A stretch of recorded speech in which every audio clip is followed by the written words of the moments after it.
Parfait, ici, j'ai été particulièrement choqué par la première vidéo. Non pas parce que la jeune fille, femme qui était sur la vidéo avait les moyens de prendre en charge le bébé et avait refusé, mais par son attitude à elle, la jeune fille. Je voudrais qu'on la retrouve, il faut qu'elle soit punie. Son attitude, elle se préoccupait plus du fait qu'on la filmait. L'infirmière. Oui, je ne sais pas si c'est une infirmière ou une stagiaire. Il faut qu'on nous dise qui c'est. Elle était d'une froideur exécrable. Vous voyez ce que je veux dire? D'une nonchalance inqualifiable. Elle dit qu'elle a...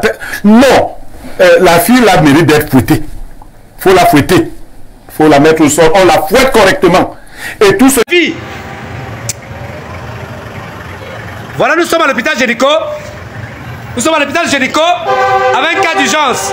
La maman a eu un accident avec son enfant. Elle est déjà décédée dans la voiture. Voilà l'enfant ici à l'entrée. L'enfant ici à l'entrée, personne ne veut prendre cet enfant en charge. Vous-même voyez ce pays. Voilà l'enfant qui est en train de partir dans un centre d'urgence. L'enfant est là, personne ne prend en charge. Là voilà, on appelle le chirurgien, on appelle Washington. Voilà l'enfant qui est en train de mourir. Personne ne veut s'organiser. C'est ce pays-ci qu'on veut, n'est-ce pas? C'est le pays-ci qu'on veut, n'est-ce pas? Si cet enfant meurt, vous allez confirmer. Voilà l'enfant qui a Covid. Elle respire. Elle respire. Hôpital Génico de Yaoundé. Hôpital Génico de Yaoundé. La maman est décédée. Voilà l'enfant qui respire. Ils sont incapables de prendre cet enfant en charge. Voilà la réalité de ce pays. Voilà ça.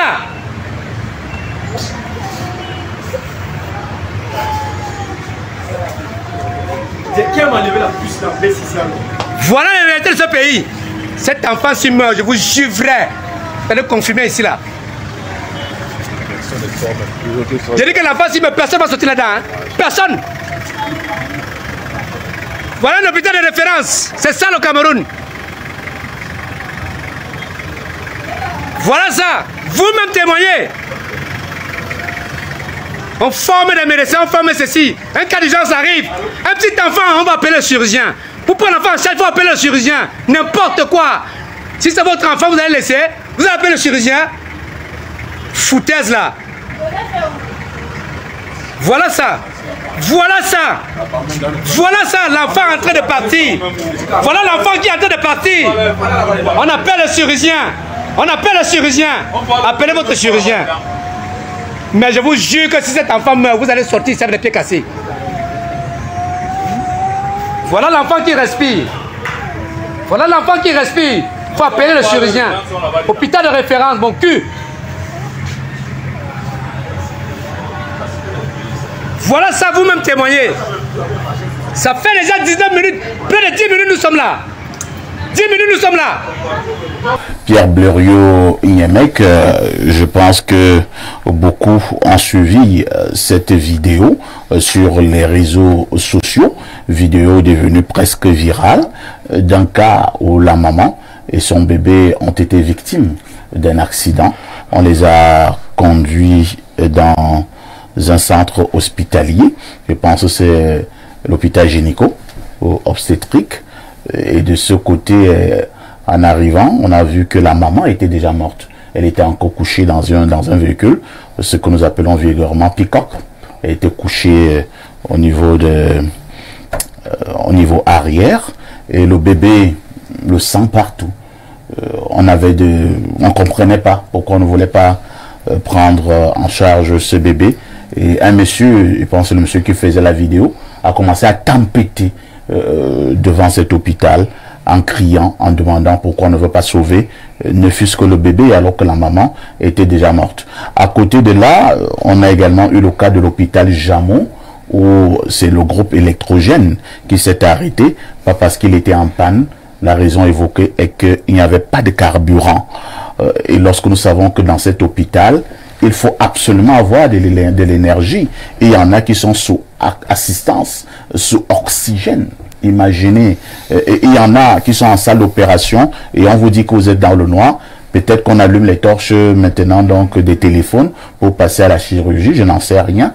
Alors, lorsque vous êtes face à toutes ces dénonciations, quel est le regard que vous posez, Pierre Blériot? Parfait, ici, j'ai été particulièrement choqué par la première vidéo.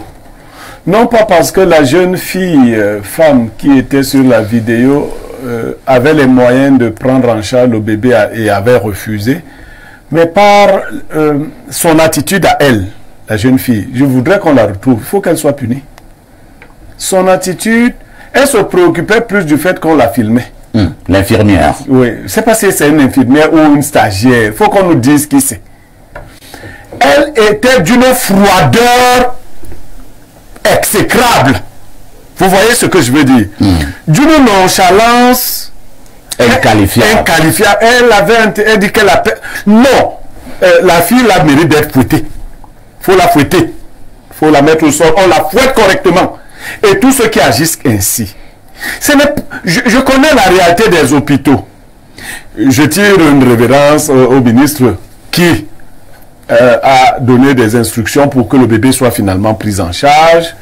Mais, il faut dire quelque chose. Est-ce qu'il fallait qu'on en arrive là à aller toucher le ministre, parce que c'est le ministre qui donne une instruction que le bébé soit pris en charge. Quand je dis que je lui tire, bon, s'il ne l'avait pas fait, nous aurions aujourd'hui un bébé mort, en plus de la maman. Mais qu'est-ce qui se passe dans nos hôpitaux?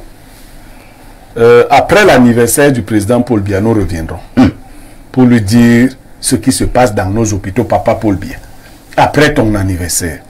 Je ne sais pas qui est-ce qu'on recrute. Vous parlons, disons-nous la vérité. Sur 100 personnels, 90 sont des femmes et des hommes qu'on est allé ramasser dans les villages d'un tel. Vous voyez l'attitude de quelqu'un qui est assis à la réception d'une urgence. Mais qui passe plus de temps à regarder son téléphone. Sur TikTok. Et il vous dit qu'il a déjà tellement vu des gens mourir.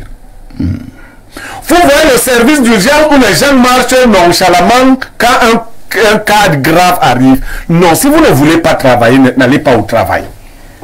N'allez pas au travail. Il y a des attitudes qui sont inacceptables. Vous pouvez pousser des gens à poser des actes irréparables. Et j'entendais ce monsieur dire dans cette vidéo, si ce bébé meurt. Sauf que lui, il faisait comme tous les Camerounais. Si ce bébé meurt. Non, je ne vais pas en dire plus qu'on se comprenne. Non, on ne peut pas avoir un corps médical qui se comporte comme dans cette vidéo-là. Vous voyez les gens partir. Et il y en a même une qui fuyait déjà parce qu'elle se disait que le monsieur peut avoir une arme. Au lieu de prendre soin, et vous pouvez au moins prendre le bébé des mains des parents, le nettoyer, donner même l'impression que c'est ça la prise en charge. Je dis, mais vous ne pouvez pas être les autres causes, les autres filles, je ne sais pas, la Bourgandine qui disait être c'est pas quoi là, elle est tenue là, et ne me filme pas, il fallait lui donner une bonne claque. Non, c'est inadmissible. Un bébé est en train de mourir et des gens qu'on prétend être du corps médical sont dans les différences moyennes. C'est inacceptable. Parfois ici, j'ai 2 personnes qui sont dans le corps médical.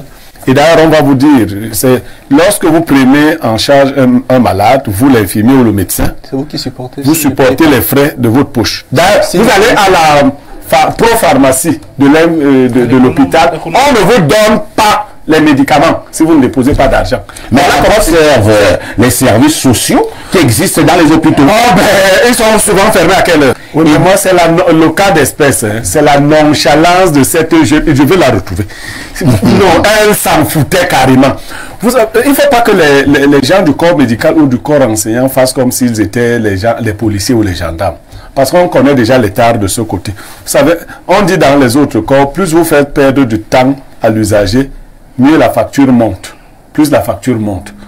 Et ils ont appliqué ça à l'hôpital. Parfois, ici, quand vous arrivez avec un malade, les médecins, pour quelques-uns, prennent une attitude attentiste. Il faut que c'est vous qui commenciez à courir avec le malade. C'est pas acceptable. C'est pas ce qui devrait se passer. Et je vais vous dire, vous ne poussez pas les Camerounais à bout. Vous ne pouvez pas être avec quelqu'un qui va bientôt mourir et vous voyez les gens se balader dans les couloirs. Et d'ailleurs, il y en a même lorsque vous avez même de l'argent, quoi qu'il faut mettre la paperasse en avant par rapport ici. Ça, je l'ai vu dans un centre d'urgence. J'ai un cas grave, l'argent est disponible. On me dit d'aller enregistrer. Non, ça c'est la brocante.